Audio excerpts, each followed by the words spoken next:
So today's Top Chef class is in how to rob a bank. And it's clear that the general public needs guidance because the average bank robbery nets only $7,500. Rank amateurs who know nothing about how to cook the books.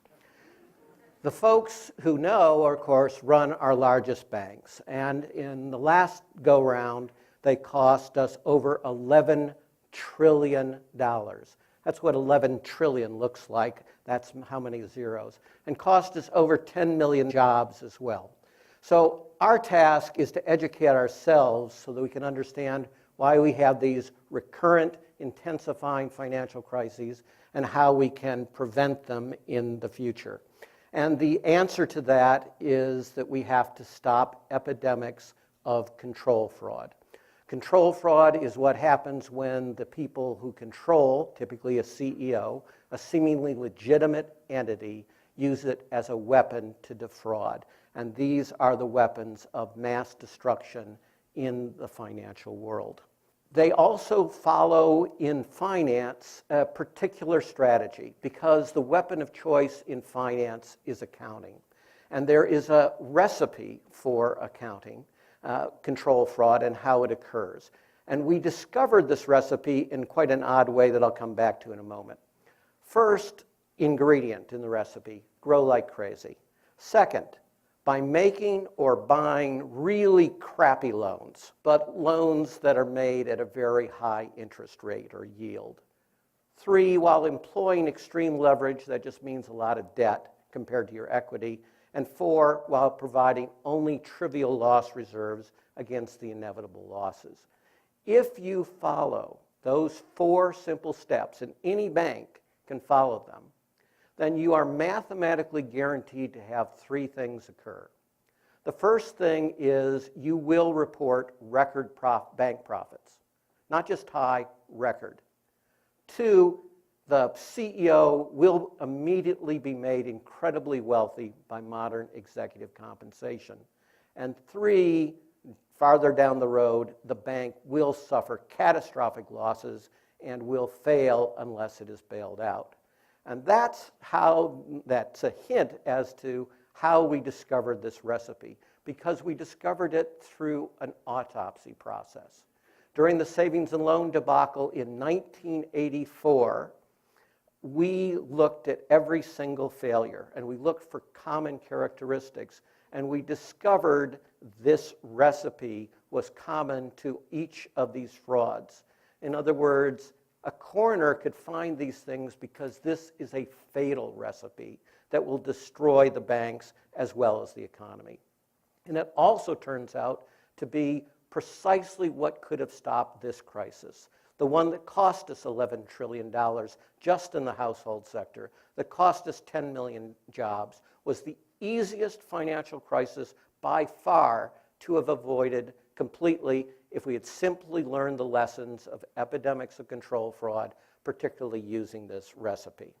So let's go to this crisis and the 2 huge epidemics of loan origination fraud that drove the crisis.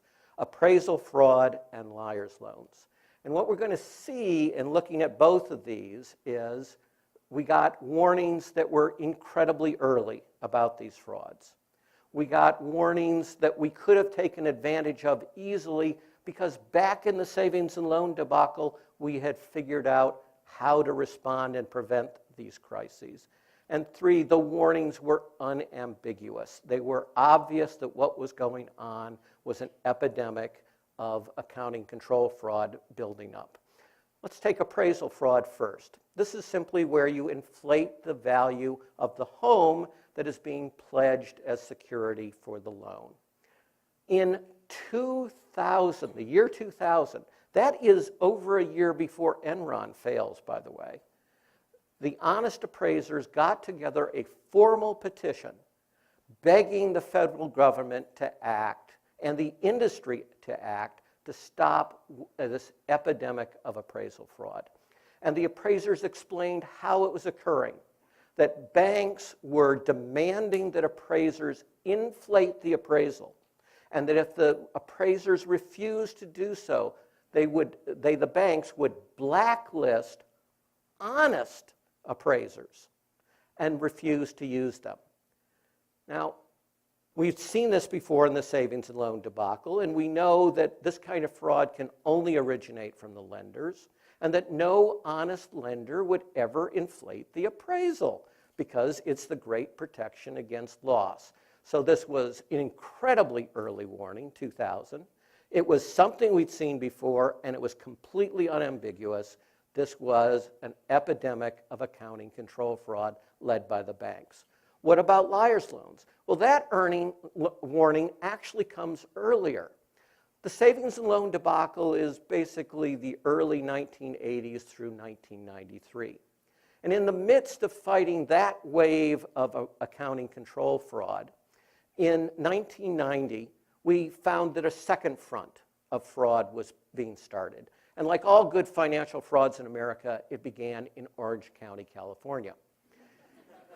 And we happened to be the regional regulators for it. And our examiners said they're making loans without even checking what the borrower's income is. This is insane. It has to lead to massive losses. And it only makes sense for entities engaged in these accounting control frauds. And we said, yeah, you're absolutely right. And we drove those liar's loans out of the industry in 1990 and 1991. But we could only deal with the industry we had jurisdiction over, which was savings and loans. And so the biggest and the baddest of the frauds, Long Beach Savings, voluntarily gave up its federal savings and loan charter, gave up federal deposit insurance, converted to become a mortgage bank for the sole purpose of escaping our jurisdiction, and changed its name to AmeriQuest and became the most notorious of the liar's loans frauds early on. And to add to that, they deliberately predated upon minorities, right? So we knew again about this crisis. We'd seen it before. We'd stopped it before. We had incredibly early warnings of it, and it was absolutely unambiguous that no honest lender would make loans in this fashion. So let's take a look at the reaction of the industry and the regulators and the prosecutors to these clear early warnings that could have prevented the crisis. Start with the industry. The industry responded between 2003 and 2006 by increasing liar's loans by over 500%. These were the loans that hyperinflated the bubble and produced the economic crisis. By 2006, half of all the loans called subprime were also liar's loans. They're not mutually exclusive. It's just that together they're the most toxic combination you can possibly imagine. By 2006, 40% of all the loans made that year, all the home loans made that year, were liar's loans. 40%. And this is despite a warning from the industry's own anti-fraud experts that said that these loans were an open invitation to fraudsters and that they had a fraud incidence of 90%, 9-0. In response to that, the industry first started calling these loans liar's loans, which lacks a certain subtlety. And second, massively increased them. And no government regulator ever required or encouraged any lender to make a liar's loan or anyone to purchase a liar's loan, and that explicitly includes Fannie and Freddie. This came from the lenders because of the fraud recipe. Right? What happened to appraisal fraud? It expanded remarkably as well. By 2007, when a survey of appraisers was done, 90% of appraisers reported that they've been subject to coercion from the lenders trying to get them to inflate an appraisal. In other words, both forms of fraud became absolutely endemic and normal, and this is what drove the bubble. What happened in the governmental sector?